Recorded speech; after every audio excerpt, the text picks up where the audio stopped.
Assalamualaikum warahmatullahi wabarakatuh. Nama saya Siti Nur Ainun dengan NIM 18612011133 dari kelas UV. Di sini saya akan mereview salah satu materi dari mata kuliah Ekonomi Moneter. Yang akan saya review yaitu teori investasi dalam ekonomi moneter. Langsung saja ke dalam pembahasan. Yang pertama ada investasi dalam artian teori ekonomi. Teori ekonomi mengartikan investasi sebagai pengeluaran untuk membeli barang-barang modal dan peralatan-peralatan produksi dengan tujuan untuk mengganti dan terutama menambah barang-barang modal dalam perekonomian yang akan digunakan untuk memproduksi barang dan jasa di masa yang akan datang. Selanjutnya, teori investasi menurut para ahli ekonomi.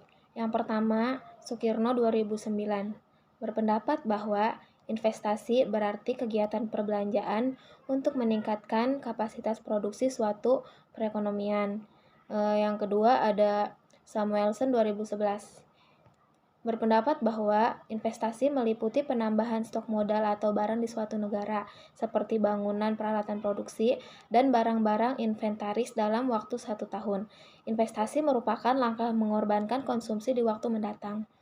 Yang ketiga ada Gunawan 2009 berpendapat bahwa investasi yang dilakukan di masa kini sangat erat hubungannya dengan prospek memperoleh di masa depan. Semakin cerah prospek untuk memperoleh keuntungan yang lumayan di masa depan, maka semakin tinggi investasi yang dilakukannya pada masa kini. Secara statistik, investasi atau pengeluaran untuk membeli barang-barang modal dan peralatan produksi dibedakan menjadi 4 komponen, yaitu yang pertama, investasi perusahaan-perusahaan swasta. Yang kedua, pengeluaran untuk mendirikan tempat tinggal. Yang ketiga, perubahan dalam inventaris perusahaan. Yang keempat, investasi yang dilakukan oleh pemerintah. Selanjutnya, ada fungsi kegiatan investasi dalam perekonomian. Yang pertama, investasi merupakan salah satu komponen dari pengeluaran agregat, sehingga kenaikan investasi akan meningkatkan permintaan agregat dan pendapatan nasional. Yang kedua, pertambahan barang modal sebagai akibat investasi akan menambahkan kapasitas memproduksi di masa depan dan perkembangan ini akan menstimulir pertambahan produksi nasional serta kesempatan kerja. Yang ketiga, investasi selalu diikuti oleh perkembangan teknologi. Perkembangan ini akan memberi sumbangan penting terhadap peningkatan produktivitas dan pendapatan per kapita masyarakat. Selanjutnya ada beberapa teori dan jenis tentang investasi. Yang pertama, teori neoklasik. Teori neoklasik menekankan pentingnya tabungan sebagai sumber investasi. Investasi dipandang sebagai salah satu penggerak utama pertumbuhan ekonomi dan pembangunan. Yang kedua, teori Harold Domar. Teori Harold Domar mempertahankan pendapat dari para ahli ekonomi sebelumnya yang merupakan gabungan dari pendapatan kaum klasik dan Keynes. Beliau menekankan peranan pertumbuhan modal dalam menciptakan pertumbuhan ekonomi.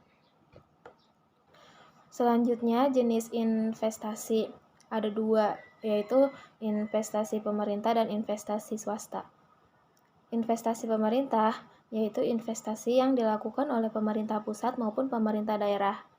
Pada umumnya, investasi yang dilakukan oleh pemerintah tidak dimaksudkan untuk memperoleh keuntungan.